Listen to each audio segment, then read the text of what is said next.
Okay, here we go. This is week 12, human movement. What we're talking about this week is issues around functional balance. What we mean by functional balance, components of balance, or the parts of the body that work to kind of keep you upright, maintain your balance. So you see with this image of this man tightroping, this famous tightroping from one building to another. And then your reflexes. What do I mean by reflexes? We'll get into that as well. Okay, these are lecture questions. Functional balance. How does the body work to maintain balance when performing tasks related to mobility, such as kicking a soccer ball or more simple things like getting up and out of a chair, stepping in and out of a shower, making a meal, vacuuming, dusting. How does your body work to kind of keep itself upright and maintain your balance as you're doing this? What are the parts or the components that do this? And what role do these parts and components play in fall prevention? And that is a huge deal with occupational therapists, trying to keep our clients from falling and doing all kinds of detrimental things to their health. So as OTs, we have to kind of be experts on how the body moves, how we work and compensate and adapt to environments and keep ourselves from falling. Okay, so just some basic stuff around the components of balance. We talked about the core last week, that proximal stability. The core also plays a huge role in balance. When I'm saying the core again, I think most of us know what I mean. The rectus, abs through here, the transverse obliques, quads, that kind of hold yourself upright, maintain your posture against gravity. What we mean by gravity, keeping your center of gravity over your base of support, these different kinds of reactions. Weight shifting, it's a huge OT concept. What do you mean by weight shifting? And then these different strategies that the body uses and that we can kind of facilitate as therapists to prevent someone from falling. First thing to kind of get is this idea of maintaining your center of gravity over your base of support. Sometimes this is abbreviated COG over BOSS, center of gravity, COG over base of support, BOS. What do I mean by center of gravity? So think of the line of gravity. As this woman is standing, gravity is pulling her down. This is kind of where her center of gravity for most of us, right around your belly button area, where most of her weight is. This is her support. Her base of support is her 2 feet. Could be narrow, her feet are together. Could be wider if she's got a wider base of support. So when you're doing your tasks, you're doing anything really upright, you're trying to maintain your balance by keeping your center of gravity right in this midpoint over your base of support. So keeping right in the middle, this line right in the middle as you do tasks. As you're kind of reaching to and fro, weight shifting, that sort of thing. Always you're trying to keep that center of gravity, that weight, right over the middle of your body to keep yourself from falling over, basically. Here's some examples of this. This blown up Bozo the Clown kind of thing. You've probably seen it when you hit it and it keeps bouncing up. It has a low center of gravity, so it's hard to knock it over. Think of yourself on a train. This guy's on a train on the subway. He's got his feet wide apart here. So it gives him a wide base of support so he can maintain the center of gravity as the train kind of rocks him to and fro. He may be taking a step forward as the train slows down, again, to maintain his base of support over his center of gravity kind of thing. Connected with this is the idea of weight shifting. What do I mean by weight shifting? Kind of what it says as you shift, the idea of shifting your weight as you do a task. If you think of this woman as she's loading and unloading the dishwasher, she's shifting her weight forward.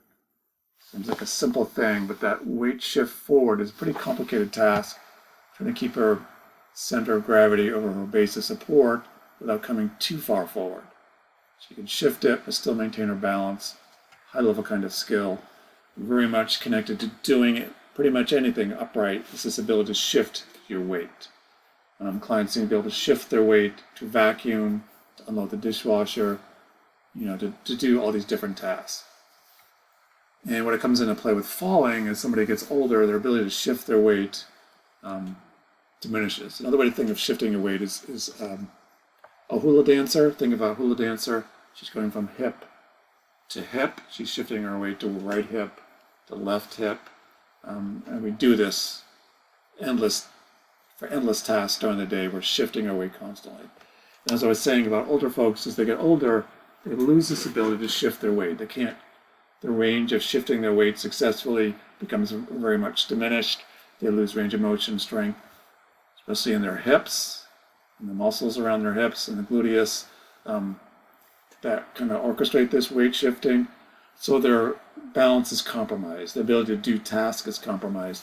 They can't shift weight forward like this woman is to unload and load the dishwasher like they used to before. We'll get into this later courses, but there's ways you can work on this with your clients. They can get better at shifting their weight so they can start doing more and reduce their risk of falling. So, but a big underlying component of doing any kind of task, maintaining your balance upright, is this ability to shift your weight. Getting into fall prevention strategies, the way your body, when kind of forced to maintain this balance, when you lose your balance, perturbation, they call it, you're pushed, you trip, you fall, you slip on the ice. How do you keep yourself from going down if you can? There's kind of like 3 levels to it. A little bit of a push, bigger push, and then if you're really losing your balance, how do you kind of keep yourself upright? The first one is what's called an ankle strategy. Basically, the range of motion in your ankles, dorsal and plantar flexion it's called, how well you're good at range of motion of your ankles, how much motion you have in your ankles. If you have a slight loss of balance, maybe you're walking along, hit a hollow, low point in the ground or something, you need just a little bit of ankle strategy. Next step up is something called the hip strategy. So you have his hip flexing, his hip forward. So you're getting this good range of motion, strength in his hips. To do this, you maybe have slipped a little bit on a wet surface. So you may have to shift your weight suddenly forward to keep yourself from falling. Third level up, you really lost your balance. What do? You take a step. Stepping strategy, take a step. This man on the subway, not that great of an image, but it was like, say the subway suddenly slowed down, he had to take a step forward. He was relying here on his ankle and hip strategies to keep himself upright, but here was too much. He had to take a step forward. And if it doesn't work, he's going to stumble and he's going to fall. But this is just your last line of defense. And again, as you get older, all these processes slow down. So you've lost motion, range of motion in your ankle, your hips, lost motion, and you're just not as quick flexing that hip to maintain your balance. And you're not as quick taking that step. And there's activities, exercises you can do with clients to facilitate this stepping strategy and these hip strategies to get them better at their balance, reduce their fall risk. But the bottom line you need to know now is as you get older, it just slows down. You lose your ability to effectively step to prevent a fall. Other kind of reactions, writing reactions. With this one, the key thing to look at is the head position. So as she loses her balance here, is kind of an extreme kind of thing. A lot of systems at work, but if you look at her writing reactions, she keeps her head upright. This is a great picture of a little baby keeping his or her head upright. As he kind of tilts to the side, he has good writing reactions. You do this all the time, getting out of bed. You do it every morning, sitting up, floor. You maintain your head in the right position as you get up from different surfaces, different planes of movement. Equilibrium reaction. This kind of step ties into the stepping strategies and other strategies. This one's more your vestibular system, which is the fluid in your ears, if you remember. Those little hairs in your ears. As you lose your balance, as she's losing her balance, her equilibrium reaction is trying to kick in to hold herself upright, to react to that. Helps your body react and do the responses you hopefully can do to keep yourself upright. Here, the therapist is working on it with the child, kind of maybe moving around suddenly to get those vestibular reactions working. Protective reactions, this one's a little easier to grasp. Just basically as you fall, you put your hand out. Like with these athletes doing that, protecting your face, basically. Protects your head. You may fracture your wrist, but you don't have a trauma to your head. This is something also that older folks lose, is the protective reactions slow down along with the writing reactions, so they're more vulnerable. For example, a lot of times you hear an awful sound of a older man or woman falling in a nursing home. It almost sounds like a tree going over, an awful noise of a tree crashing.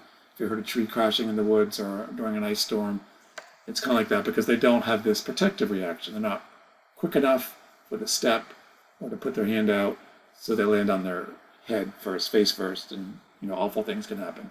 So this is something, again, that diminishes as you get older, these protective reactions. And then you kind of put this all together. How does that make sense, with occupation? Because we're always thinking occupation, helping people do what is important to them. And balance is a huge part of helping them do what is important to them. Look at this woman here. What is she doing? All these things that we talked about. She's definitely shifting her weight forward. She's definitely doing a writing reaction. She's keeping her head upright. Here, same kind of thing. She's doing some strategies. She's doing like an ankle strategy here to keep herself good balance, and maybe a little hip strategy. If let's say she trips as she's doing this, she would do a stepping strategy. Here we got some vestibular stuff going on as well. She goes from here to here, you're stimulating the equilibrium, the vestibular system in her ears. Don't need to get too in depth with this. You'll get more in this neuro in the spring. We're just going to be being aware of it. That is the biggest thing right now. Again, she's kind of shifting her weight forward. She's kind of getting into that. Think about their center of gravity. They're kind of maintaining that with their base of support as they do these different tasks. That's one thing we're getting other reactions here. The hip and the ankle a little bit. Definitely the weight shifting is the biggest thing I see. And the weight shifting is the one that's going to jump out to you. You start to think about as you see these things during the day. She's weight shifting. She's really weight shifting. She's starting to weight shift as she, reaches forward with the vacuum. Okay.